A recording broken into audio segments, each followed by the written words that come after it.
મારું નામ મોહમ્મદ ઇમરાન મીઠાઈવાલા છે। આજે શું રજૂઆત લઈને આવ્યા?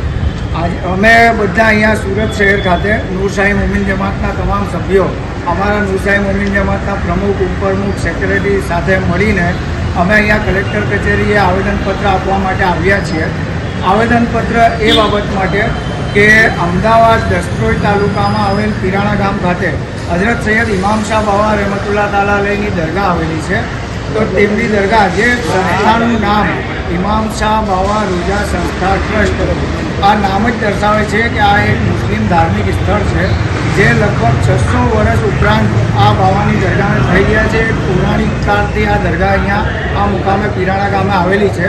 પાછલી તારીખ 7/5/2024ના દિવસે રાત્રિના સમયે ત્યાંના પટેલ ટ્રસ્ટી, કચ્છી પટેલ ટ્રસ્ટી હર્ષદ પટેલ તેમજ જે ટ્રસ્ટીઓ ત્યાં એમની સાથે મળેલા છે, એમના મેણા પીપળામાં ઇમામ શાહ બાવાની કબર, તેમના સુપુત્ર હઝરત નર અલી મોહમ્મદ દાદાની કબર, તેમજ ઇમામ શાહ બાવાની પત્ની ફાતિમા અમ્માની કબર, તેમજ દરગાહના પ્રાંગણમાં આવેલ હઝરત હાજર બેગ બાવા તેમજ મુસ્તુફા બાવા અને અન્ય 14 કબરોને તોડી અને તે લોકો પોતાના મન મુજબ એ કબરોને સમાધિનું સ્વરૂપ આપવાના દુષ્કૃત્ય કર્યું છે।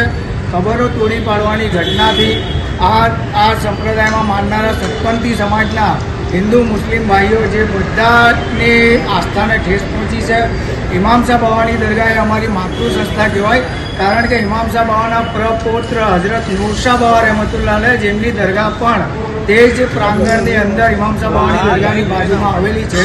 શા માટે આ દરગાહ તોડવામાં આવી? એકચ્યુઅલી એમાં એવું છે કે ઇમામ શાહ બાવાની દરગાહમાં આસ્થા રાખનારા મુસ્લિમો જ નથી, હિન્દુ ધર્મના લોકો પણ છે અને વર્ષોથી આ પરંપરા ચાલતી આવેલી છે। અત્યાર સુધી કોઈપણ પ્રકારનો ભેદભાવ નહીં હતો। બંને સમાજના લોકો પોતાની રીતે ત્યાં આસ્થા રાખીને ફૂલ ચાદર ચડાવતા હતા, હિન્દુ લોકો દીવાબત્તી કરવા આવતા હતા, તે મુજબ વર્ષોથી ચાલતું આવ્યું। પણ જ્યારથી આ હર્ષદ પટેલ સાહેબ જે ટ્રસ્ટી બન્યા છે ત્યાંના, તો તેમણે આ ભેદભાવ કરવાની શરૂઆત કરી છે અને ઇમામ શાહ બાવાની દરગાહને મંદિરનું સ્વરૂપ આપવાની કોશિશ એ લોકો કરી રહ્યા છે, જે કોઈ પણ કાળે અમે નૂરશાહી જમાતના લોકો, જે મુસ્લિમ સમુદાયના છે, અમે સહન કરીશું નહીં અને એ લોકો વિરુદ્ધ કડકમાં કડક કાર્યવાહી કરવામાં આવે એ બાબતે અમે કલેક્ટર કચેરી સુરત ખાતે આવેદનપત્ર આપવા આવેલા છે।